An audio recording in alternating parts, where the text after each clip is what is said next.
everyone, and welcome to another exciting episode of Bearing It All. My name is Ugochi Okorie, and I am excited to be your host. Okay, I know you're wondering why I'm standing in front of a closed door.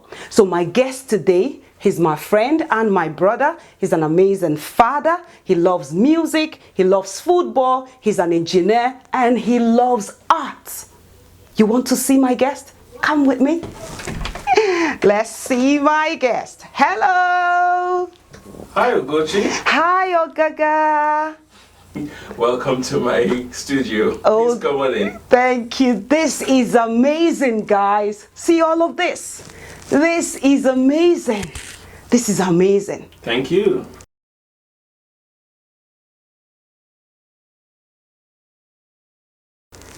Okay, let's get right into it. Oh, so Okaga, I am excited to be in here. Look at all of this artwork. Anyway, we'll get to that. So happy to have you on this show. Thank you. Please introduce yourself to our viewers. Okay, so my name is Okaga Eshari Fasa. Okay. I am Nigerian.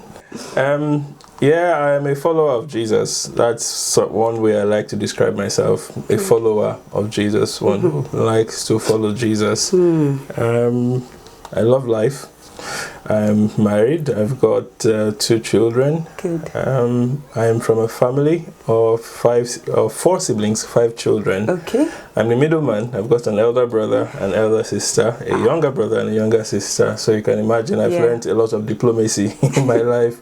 Yeah, so it's that's a good description of me, I would say. Okay, I love that bit. I'm a middleman. So tell us, growing up, how was it for you? Okay, diplomacy for sure. Growing up I was born in Kaduna State in Nigeria. In those days, Kaduna used to be, in my view, one of the most peaceful places in Nigeria. It was fantastic. The greenery was lovely. You had a good mix of foreigners and locals, and it was just an amazing place to grow up.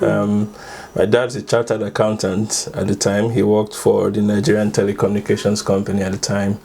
My mom was very much into business. My siblings, just amazing. We had a good time growing up as kids. It was the generation of innocence, I would say. Everyone just went out to play, have fun. The neighbors watched over you, sort of. If you were naughty, your neighbors could actually put you in check or report you to your parents when your parents are back from work. I miss those days. Yeah, so that was my childhood growing up. That was I schooled in Kaduna for a while and then moved to Lagos, and then later on in life moved to Port Harcourt in Nigeria before moving to the UK. So wow. It's been an interesting circle for me. I was going to ask, would you recommend Kaduna for anyone in Nigeria? Not at the moment. Well, now with the stories we hear about Boko Haram and all that, those days, absolutely, those days we had northern neighbors, Hausas, Fulanis, some folk from somewhere they call Zango Kataf, so they were probably the most sincere, honest people I had ever met. The Hausas, the Fulanis, and the Zango Kataf guys who lived around us. I think till date would still be one of the people I would say my mom is most close to or closest to. That's a long story, but it's funny how we moved out of Kaduna in 1993, I think it was. And she's still in touch with some of those people till date. They were amazing. Whether they were Muslims or Christians, there was something about them. Maybe it was a culture. If they said yes, it meant yes. If they said no, it meant no. They actually cared. When I moved to the south, I found it a bit fast. Lagos and Port Harcourt, people were not too sincere. You could be cheated. But Kaduna, if you wanted to buy something from a shop, they told you the price was 30 naira. It was 30 naira. But in Lagos, they'll tell you it's 1,000 naira, and then you have to price it down to 30. So it was a totally different lifestyle. But so those days, yes, I would recommend Kaduna. Unfortunately, Kaduna has become rather unsafe. I know people still live there. One of my uncles still does. Did you ever visit after you guys left? I never managed to. So that was a generation of no mobile phones, no Facebook, no social media. So we moved out in 1993. I was still quite young at the time. So totally lost connection with my friends in the north. The little Hausa I could speak at the time just completely erased. I can still understand a bit, but not I can't speak at all now. No. Perfect. So tell us, what do you do? Okay, I do a few things. I'm an engineer. Okay. I'm a petroleum engineer by training. I work as an engineer at the moment. As you can see, I'm well into the arts as well. I love painting. I love visual arts. Obviously, love music as well. It's a big part of my life. Like you're everywhere. That slowed down a bit. Over the lockdown, I've been picking up the piano again. As you know, I play the bass guitar. And I like to sing as well. I'm in the choir. So I just like to do happy things. I think I'm a happy kind of person. I like happy things around me. You do quite a lot. But let's talk about your love for painting and art. Do you want to tell us the story behind that? Long story. Very, very long story. We're ready to listen. Okay, where do I start from? Start from anywhere. Okay, I'll start from my nursery school report card. Okay. Nursery or primary one. And the teacher on my fine art, so those days they would list your subjects, list the score you got, and then the teacher for that subject to comment on your performance. And for fine arts, the teacher said, this boy has no bone of art in him. Wow. I thought, now when I read that, I'm like, wow, okay. But at the time, she felt I was just not artistic at all. Maybe I was doing something very abstract she could not understand. Beats me, I don't know. So that was childhood, and I guess at the time I used to have interest in drawing just loosely. You know, if someone said, you know, draw this cup, I could try to draw a cup, right? Or draw a book. I could try to draw a book, but I never saw myself doing proper art at all. I just never found myself doing art. I obviously did find art as a subject in secondary school, but I don't think I was fantastic at all. There are people in my class who I would definitely say, wow, those guys are fantastic, those guys are amazing. So no, I didn't have any, I had interest in the arts, but I didn't think I was good at it at all. Actually, I thought my elder sister was very good at arts at the time because she used to sketch a lot of princesses and things like that. When we fast forward to university, I was in my second year in university. There had been a lot of strange occurrences in my family, let's say, which led to my family losing a lot of its financial base, and it became quite difficult to make ends meet easily. My parents were working as hard as they could.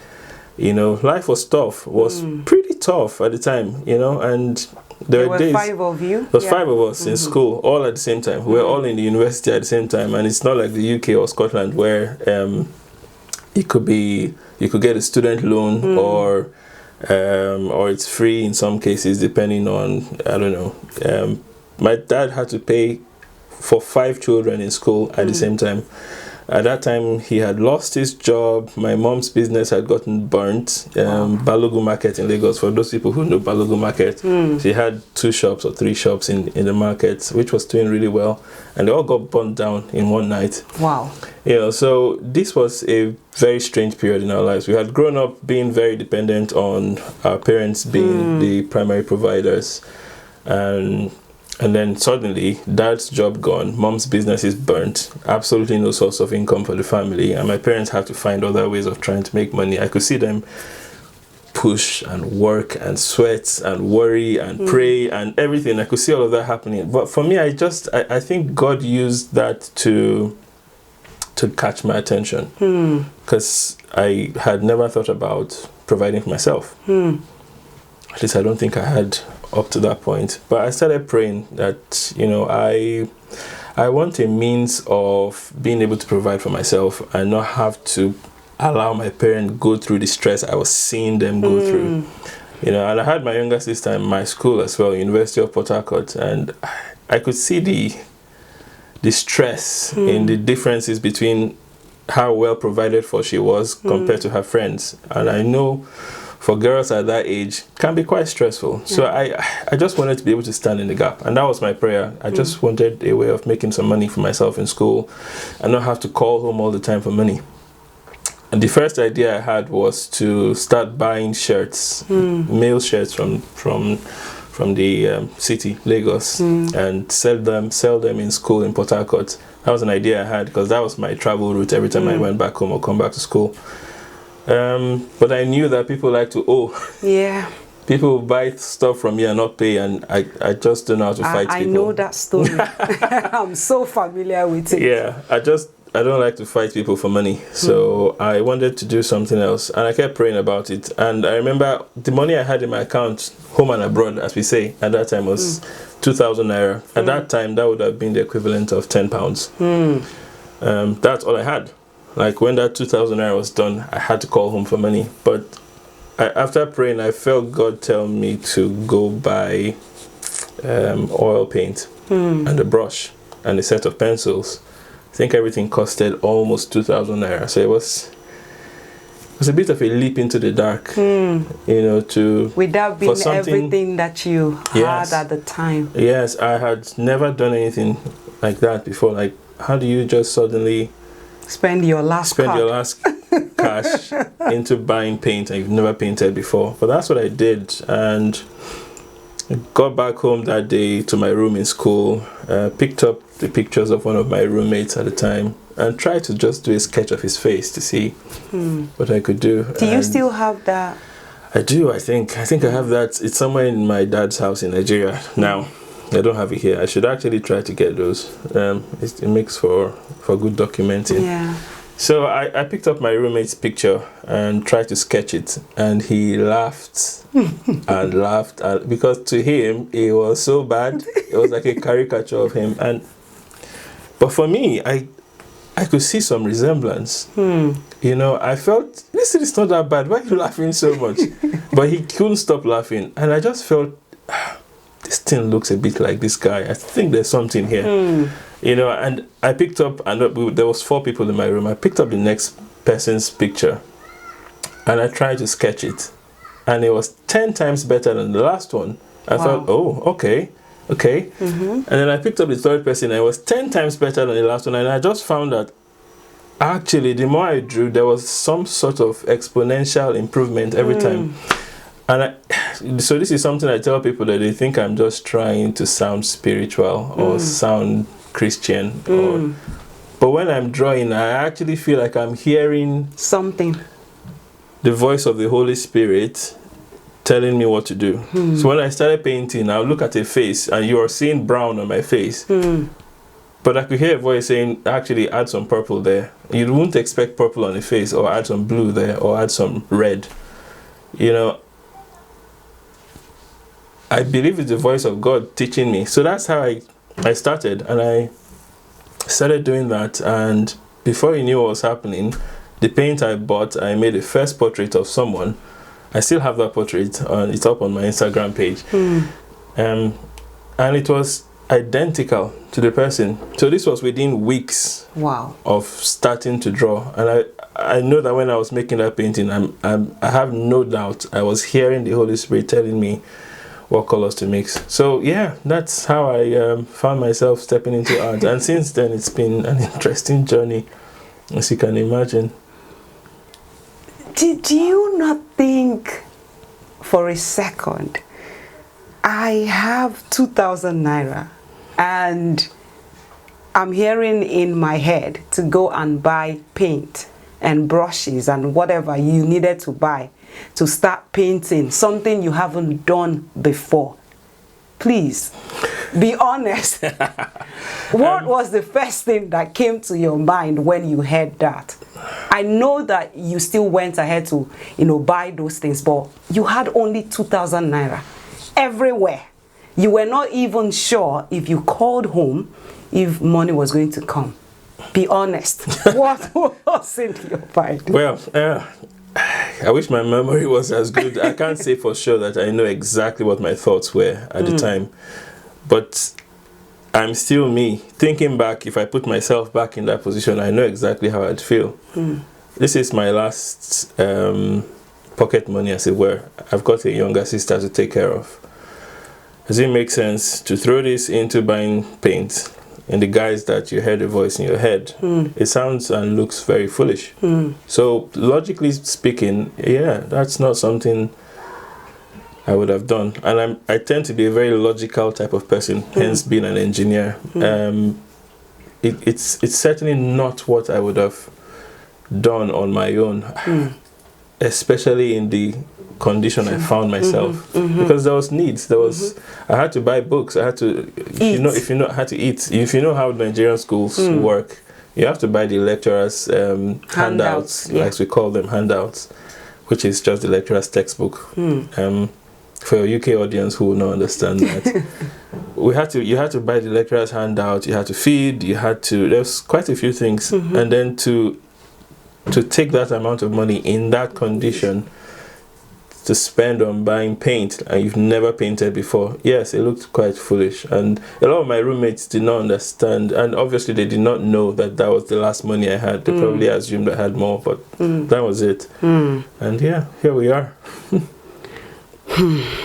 So why did you do it? The why.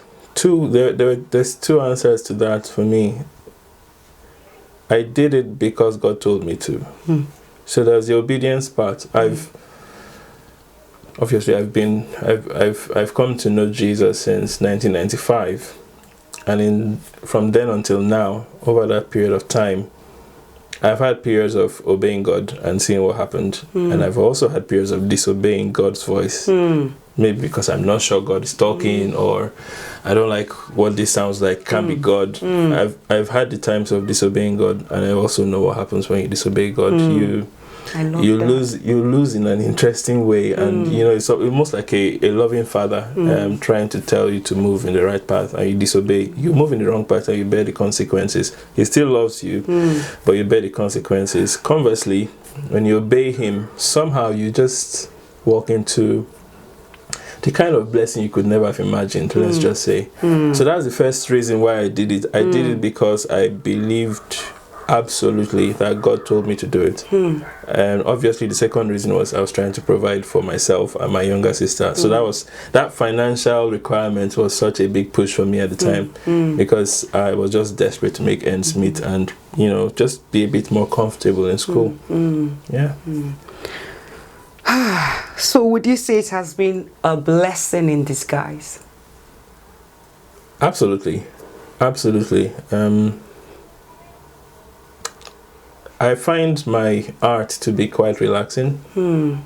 So I'm an engineer. My job is quite hectic. Can be from time to time. When I come out of a hectic day, actually just having some good music playing, jazz or whatever, and painting is probably the most relaxing thing I can think of. I can be on my easel or on there for 10 straight hours if I'm allowed to, or if I can. But obviously other things during the day would pull me away from it. But it's been the most relaxing thing for me, just listening to good music and painting. It's been really, really enjoyable. But it's also been a blessing because once in a while I get commissions. Someone is turning 40, someone is turning 30, someone is turning 50, 70. Someone makes a request here and there, paying this for me, and you just get some money here and there, which would take care of some other bills. And now I'm trying to make it a proper side business, as it were, setting up a website and all that. So yes, it's been an amazing blessing. Absolutely amazing. It's opened some doors for me. It's helped me meet certain people that I don't think I would have met otherwise, who are just art lovers, who are quite influential. So it's been a blessing, absolutely. Let's take you back to Port Harcourt for a bit. So a few months after you started this, tell us, what was the result, the story? Did you make some profits? Did people come to buy? Did your roommate, did he now started seeing something, especially because you were seeing something and he wasn't seeing, he was just saying, oh, no, Okaga, this is a disaster. So tell us. Yeah, my roommate came around within a week or so, because within a week I had improved almost 100 times to where I started from. So remember, this was not the day of YouTube or Facebook or anything. So there was no social media to even try to learn from. There was no free tutorial videos anyway. This was just me and the Holy Spirit and figuring things out, how to use different, tools, grids, and yeah, my roommates came around quite quickly. And before long, word was, the art I guess sells itself. As soon as you make one, other people see it, they want it as well. And people's birthdays, people's, you know how the university life is. A boy wants to paint something to impress a girl. Comes to me, a girl wants to impress her dad or something, there was always something happening that, before you knew what was happening, I was getting quite busy. Drawing and painting, but within 2 months there was a specific event I'll never forget. How people keep screaming, there's no God, God does not exist. I just laugh, because if you've experienced him, if you've met him, if you've encountered him, you don't need anybody to convince you. The things scientists are studying for years and years to figure out, they are illiterate Christians who know those things already. So it doesn't take too much science to know there's God.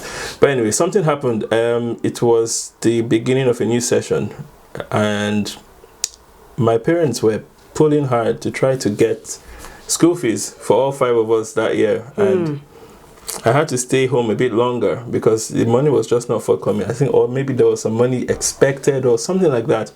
Obviously, my parents would try to shield us from what was happening, just so we don't worry too much. But I could sense it that, things are not quite right this time. And I just prayed about it, and a lawyer, I forget her name, or maybe I shouldn't actually mention her name.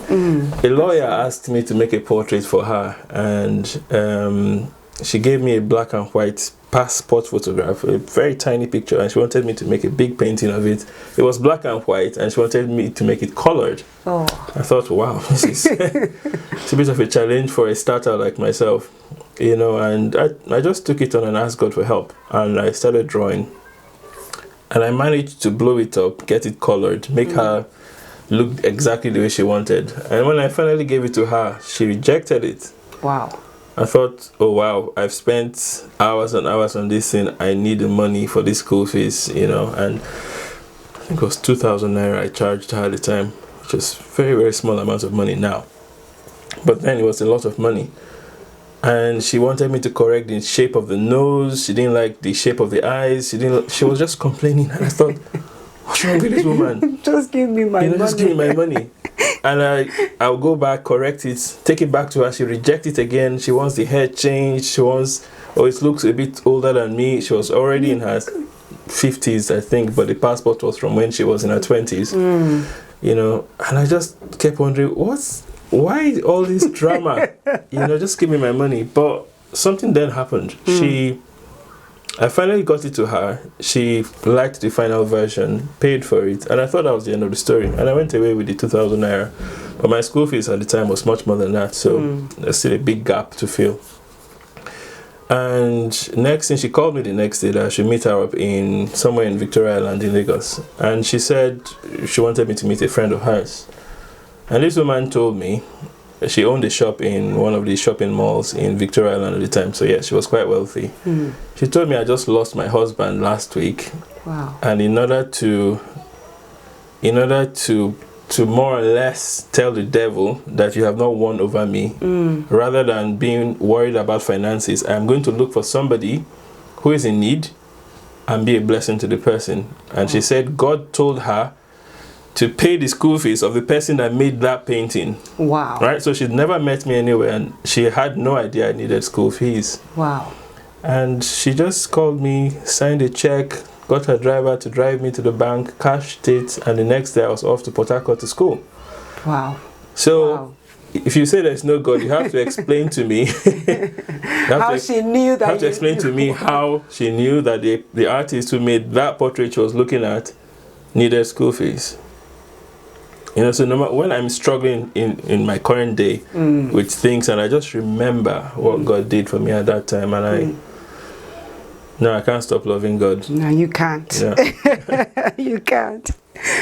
Wow.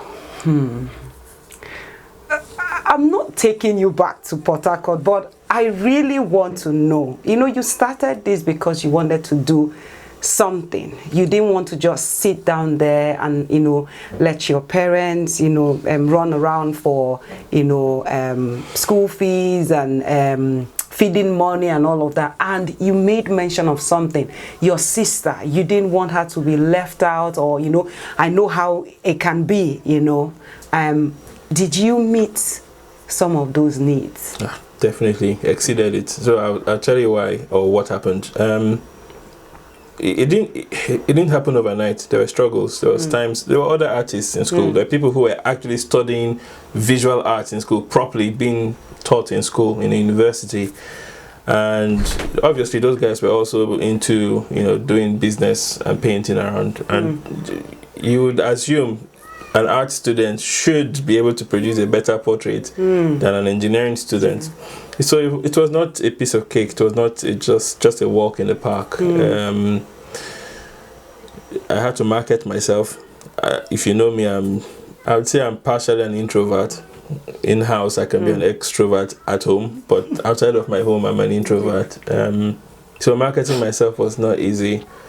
And I had to do that. And making the paintings began to pick up pace. I started making some money. People started knowing me. I got a bit more popular with my paintings. Some people assumed I was a visual arts student. And quite quickly I was able to both meet my sister's needs, but more than that I was able to meet my needs as well. And at that time my parents would... My pocket money throughout school was constant. Things were getting more expensive, obviously inflation in Nigeria, but my parents didn't know. They just assumed the same amount of money they used to give me in my first year was still sufficient in my fifth year. Yeah.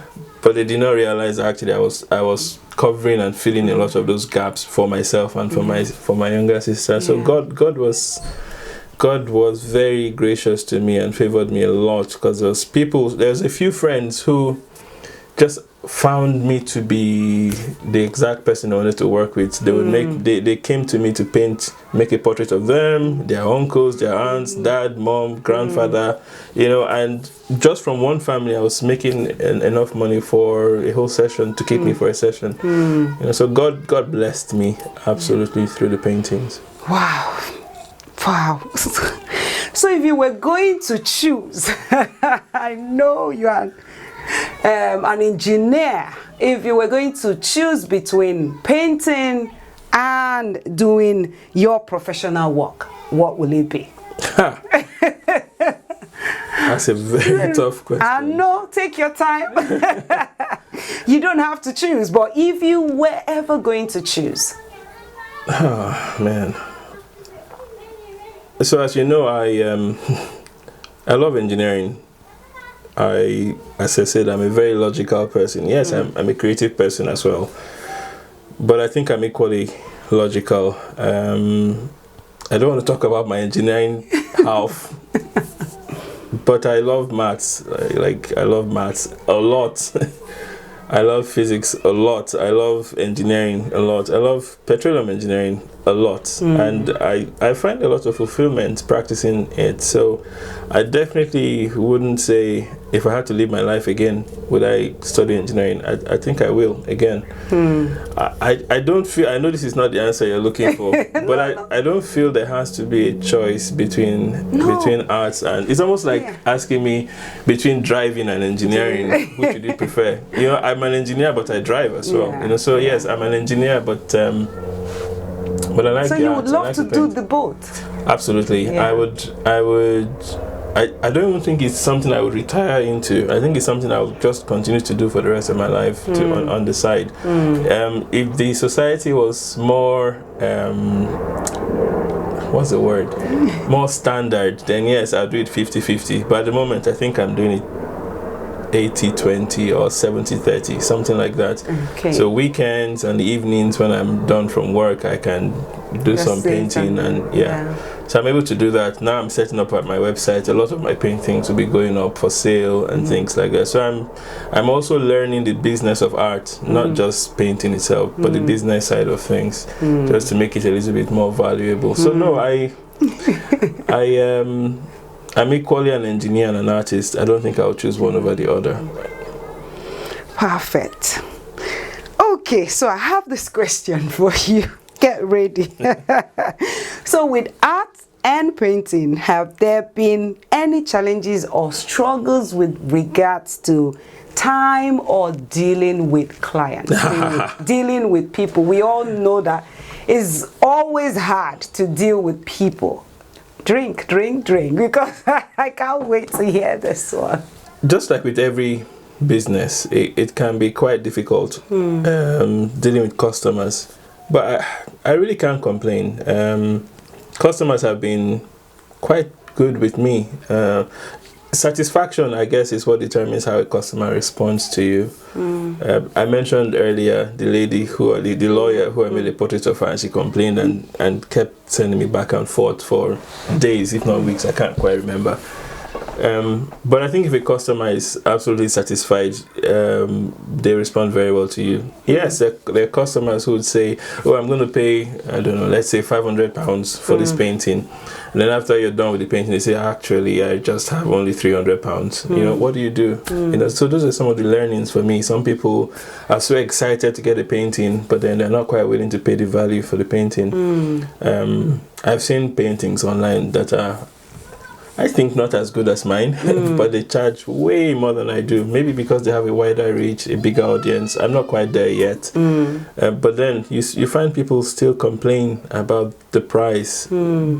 As they say, the customer is always right. You have to find a way to cater for all customers, you know. So it's been an interesting experience. There's customers who, when they see the portrait I've made of them or their loved one, they give me a hug. Like, they're so super excited, give you a hug, and they're super happy. That's where my satisfaction is, to see that I've managed to create happiness in someone's heart. That's super satisfying. You know. So, but yes, there are customers out there who, I don't know, maybe they just take pleasure in spoiling your day. Maybe they just take pleasure in spoiling your day. Like, no matter how good the job is, they would find something to whine about, or, you know. But the customer is right. I would always have a listening ear for my customers. If you think something is not quite right, or it's not quite what you expected, or whatever it is, I think the customer should always have priority. So yeah. That's been my experience. It's not been too bad. I can't complain. Oh, that's good. So you know, you're a family man. You do full-time work. You love music, you play instruments, you know, there's a lot that you do. So how do you deal with time? So this is the one reason why my art suffered for a long time. So a lot of the friends I had in a particular period of my life have no idea that I actually have an artistic side. Wow. Because my arts completely died. So I used to live in Hull. Most of my friends, if any of them is watching this, they would tell you they had no idea I could paint in Hull, because that was 2.5 years and I never painted, not once. And even when I initially came to the UK, I was not painting because I was so focused on quite a few other things, doing a master degree, trying to get a job. You know, there's just so many things happening that this just took the back seat, you know. And even after that, it's been difficult. Actually, since 2003 or 2004, when I started painting, I used to achieve maybe a maximum of, for paintings, maybe 2 or 3 paintings a year. So that's not a lot. A typical full-time artist would be doing way, way more than that. But God helped me. So even though I was not painting a lot, I was improving exponentially. So every time I painted, I was way better than the last time. And that's how I gotten to where I am. So in terms of time, there's been a number of things that's taken priority in my life, and then I got married, children came along. You have to prioritize. I know what's most important. As long as I was having sufficient financial stability, I did not mind this taking the backseat for some time. But caveat to that is, unfortunately, my art began to die. Not the talent itself, but just the fact that I was actually not active at all in my art. It was dying off. I would only paint once in a while, and my wife used to push me, go and paint, you know, and thank God for her. She used to push me a lot, go paint. Thank God for wives like that. I used to tell her I'm painting in my mind. When I'm ready, the painting in my mind will come out. You know, but yeah, it was just a bit more difficult at the time to drag myself to pick up the pencil or pick up the brush, you know, and it used to be quite hard to get myself to paint because I had not been in a cycle of painting, so to drag myself to pick up my brush was quite tough sometimes. No doubt about that. But yeah, prioritizing was important to me at that time. My marriage was number one, my amazing wife, and then the children came along. The children had to be priority as well. But I knew that I loved my art. It was still in there somewhere. As I said, I used to paint maybe a few times a year, once, twice, depending if somebody wants something. And remember, it was just a very few handful of people around me here that knew I could do it, and so I was not really getting a lot of jobs to do, but once in a while they'll come along and I'll be very excited because I miss painting. But the lockdown was when things suddenly bounced back to life, because with the lockdown I realized how much of that spare time I used to waste that I could actually use to do something meaningful. The time I used to spend in traffic, no more traffic. My bed is not too far from my table, you know. And you were working from home. Home for the last 1 year. So lunch break, 1 hour, I could just do a quick sketch or just make some progress on a painting I'm already working on. As soon as I close from work, 4, 5, 6 o'clock, depending on how busy the day is, I can still put in another hour or two. Normally, if I drove out to work and drive back home, as soon as I'm back, I'm tired, I want dinner. After dinner, I'm on my couch trying to just relax from the stress of the day. But now with the lockdown, I think that's one of the big blessings I've had over the lockdown. I've been able to manage my time a lot better. My guitar I've been a bit better on my guitar in terms of personal rehearsals. Picked up the piano again. And obviously most of the paintings you see here were done over this lockdown. You know, and this before now I have to confess it was quite hard to marry everything together. But now I'm realizing actually my art I should treat it equally as important as my engineering life. You know, so that's where I am now, trying to figure out how to make sure I get myself to a place where I'll be having an art exhibition soon, a proper exhibition, not just some shallow stuff, but a proper exhibition with good pieces, good masterpieces, not just some random piece. You know, so managing that is where I am right now. So we should expect more. Yeah, absolutely more. Absolutely more. Good. A lot more. Good. I also know that your daughter, who is just 5, also paints. Well, she turns 6 in a few months. Yes. Don't let her hear you say she's. But anyway, go. I was going to say she's almost 6, but well, she's still 5 anyways. But I know she also paints. Yes. Do you think this has always been in you, just that you didn't pick it up, and that's why, because she's doing it at a very young age, and she's doing amazing job, because I've seen some of her, drawings and paintings. So I don't know. Yeah, I have very, very faint memories of my mom drawing. Okay. Very, very faint. So she studied English and fine arts. I think English was her major and fine arts was like, I don't know, half major, whatever you call it. I remember she tried to draw Nelson Mandela. That's the one picture I have somewhere deep in my memory. I remember, but I don't think it was amazing. So I think she has an artistic bone for sure. But she didn't practice art. I didn't grow up seeing a lot of paintings in my house, or paint brushes and you know, charcoal and all that. I didn't grow up seeing that in the house. By the time I was aware enough of myself, my mom's art was completely dead. She was well into business, you know. So I remember my mom had that. So yes, I think there's something genetic, I would say, that God planted in me through my parents from when I was born, that I did not realize was there. That God had to tell me to wake up again when I was already in university. You know, so yeah, I think so. As for Tega has been painting since she was 3 or less than 3. As soon as she could scribble something, you could see the forms, and and I thought, wow, you're already doing this at this age. You know, at that age, I don't remember being aware enough of of any artistic side of myself. But from a very young age, she has been very, very much artistic. Do you encourage her sometimes, or is this all on her?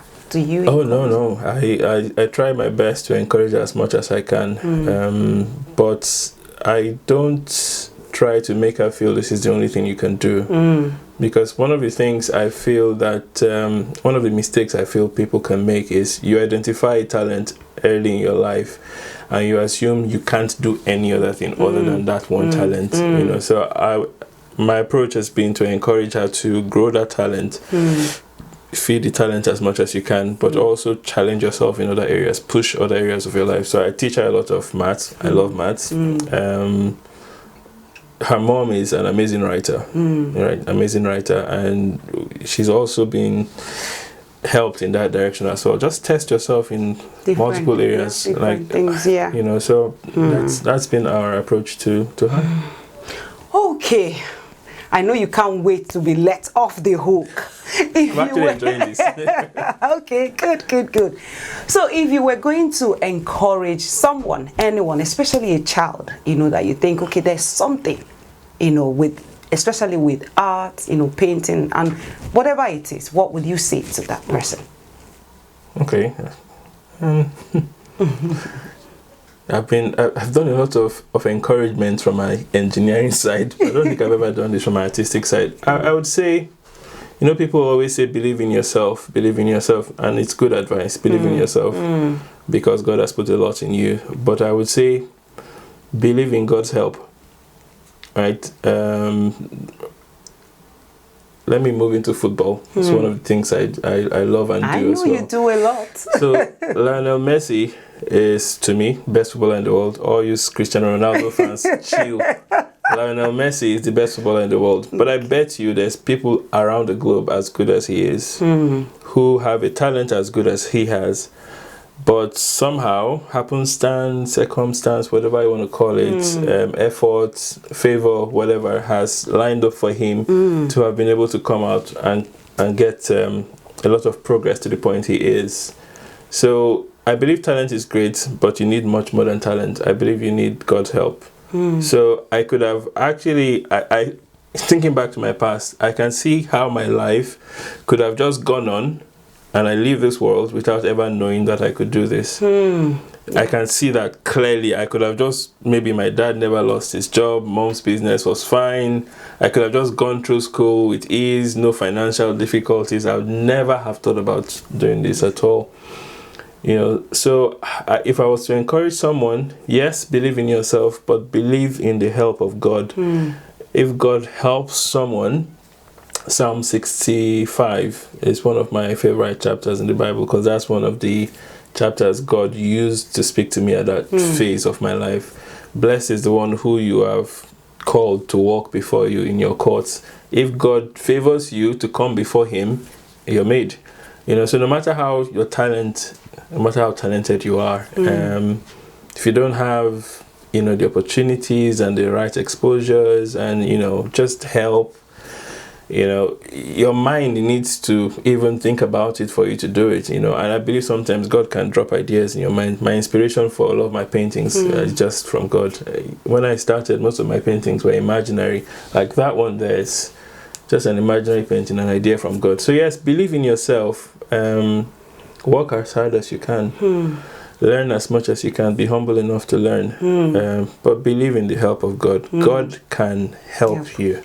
God can help you. Like that's the very foundational underlying story of my whole life. My life as an engineer, as an artist, everything I do, it's been help from God. You know, so that would be my one advice. Yeah, that's it. It's been amazing talking with you, Okaga Esherifasa. Did I get it? No. Right. No, you didn't. You'll probably be the 1 millionth person not to get it right, so don't worry. I know. You know, each time we try to Okaga Esherifasa. Did I try now? Don't worry about it. You have to be able to speak my language to be able to pronounce it well. Okay, say it. Esherifasa. Oh, it's almost like Okaga music. Esherifasa. Esherifasa. Okay, I'm done. I can't do this again, but thank you so much. It's been amazing speaking with you and hearing all of these stories about your painting, your love for music, football, playing the guitar, and oh my God, you are too much. And not to talk about your engineering aspect of, oh God, you are too much. But thank you so much. We all heard it from my brother and friend Okaga. Don't worry, I won't bother with the Esherifasa. Thank you. Believe in yourself. Also believe in God's help. And like he said, because I think I'm going off now to go and read Psalm 65. I really want to know what's in Psalm 65. But thank you so much for coming. He's also on Instagram and Facebook, and we will be putting down all your handles and all the details on this video. Thank you so much for watching, and thank you for coming on the show. My pleasure. Thank you very much. Thank you so much. Bye for now. Bye. See you some other time. Bye. Bye, guys.